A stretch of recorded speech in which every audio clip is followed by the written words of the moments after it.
কালই যেহেতু রবীন্দ্র জয়ন্তী তোমরা বুঝেই গেছো, তো আজকে কি রিলেটেড জুয়েলারিটা বানাবো। আজকে একটা লং জুয়েলারি বানাচ্ছি, চোকার বানাচ্ছি না।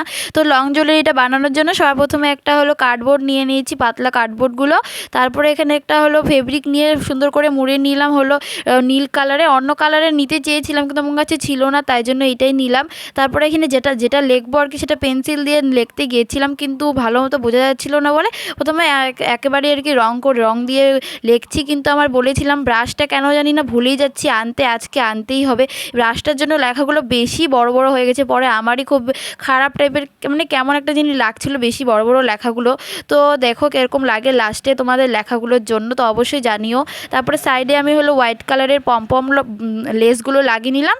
তারপরে নিচের দিকে কিছু চাম আর হলো ঘুঙরু দিয়ে জাম্পিং দিয়ে সুন্দর করে লাগিয়ে নিয়েছি, মাঝখানে একটা কড়িও দিয়েছিলাম। তারপরে হলো সুন্দর করে টার্সেলটা লাগিয়েছি, টার্সেলে বেশি কিছু করিনি। তো কেমন লাগলো এই জুয়েলারিটা অবশ্যই জানাবে। টাটা।